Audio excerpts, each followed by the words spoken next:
Hello, and welcome back to my channel. Welcome back to another edition of Lyrics and Sound. Today we are featuring my boy Bruno Mars. He is such an awesome entertainer. I missed an opportunity on 2 occasions to see him in concert, and I am kicking myself. For those of you all who don't know, he was born Peter Gene Hernandez, and he took on the stage name Bruno Mars. He has a very interesting music career. It took him a little while to become accepted by record labels and things like that. He is an excellent writer. One of the things that I know, they wanted him to write for other people to kind of sharpen his writing skills.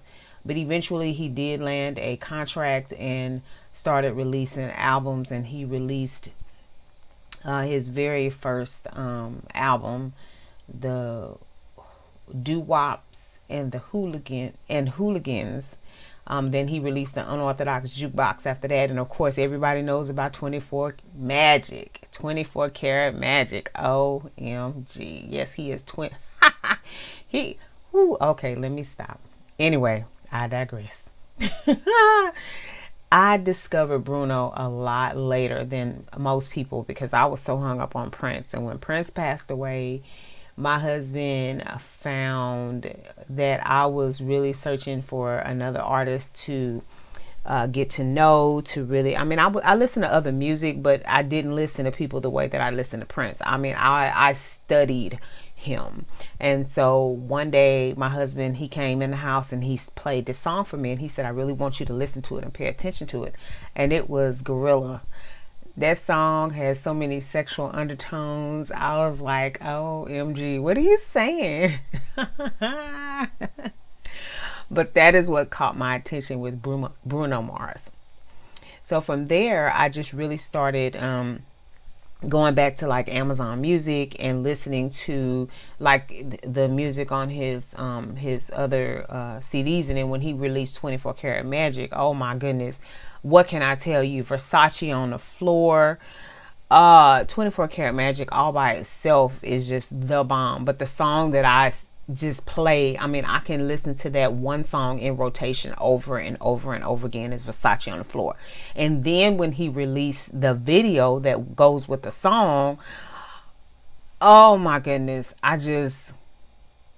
can't get enough of that song. I don't know why it draws me in the way that it does.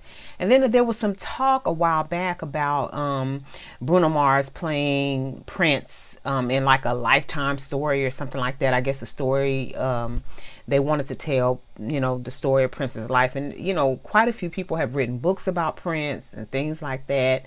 But he's actually put out a book or 2 as well about his life. But that rumor was dispelled. Bruno came back and said, no, I'm not trying to play Prince. That's not, what I've been asked to do, etc., etc. I do know that he did a tribute to Prince at one of the award shows. And I am so embarrassed to say that some very diehard Prince fans put him through the ringer. This man is talented beyond belief. He has skill. He plays the piano, he sings, he writes, he collaborates. He is just a very talented person, and the way that he was treated for trying to pay tribute to Prince was just ridiculous. And I felt so embarrassed because people have a tendency to do and say things about these entertainers, and it's like you don't have the right to do that. Let me see you get up on stage and perform, in front of people. It is not an easy thing to do.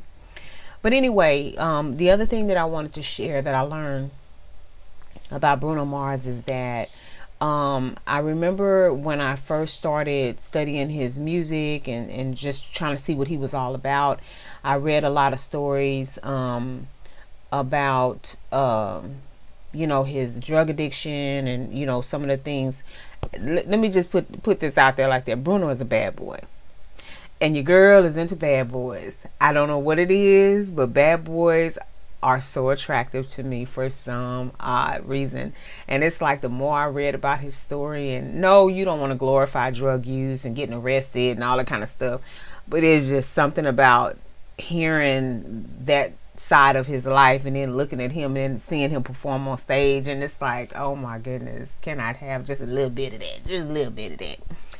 But anyway, they came after him when, because then there's a line in Gorilla that says that he has a cocaine kicker. It kind of references being high on drugs and being drunk and stuff like that. And so it's not the way that it sounds, but the story that I was reading, the interviewer was asking him, did he think that was wise to write a song like that? And he said he didn't understand why it wouldn't be, because it's not like he's writing about something that's fictitious. He's writing about, how he feels or how he felt at the time and the things that he had gone through. So that's what I like about artists, when they can use their real life experiences to entertain us, to draw us into who they are, just a little bit. But they still need their privacy. So anyway, I just wanted to bring Mr. Peter Gene Hernandez, aka Bruno Mars, aka 24 Karat Magic, baby, yes, to the forefront, and wanted to feature him in this edition of Lyrics and Sound for our Free Flow Friday edition. And I hope that you enjoyed this. I know I'm enjoying looking at all these pictures, and the man wears pink very well. Hello. Anywho, that's my boy Bruno Mars. I can't wait till all this pandemic stuff is over so they can get back to touring, because I promise you, your girl is gonna have herself hooked up, because we are going to the next concert. I missed it twice. He done came here to Houston and I didn't go. Boo-hoo, boo-hoo. Anyway, I love you, Bruno. All right, y'all, we gonna go ahead and get out of here, but y'all know we don't do so without saying, love yourself, love somebody else, and until next time, y'all take care. 24 karat magic in the air, head to toe, so player. Hey.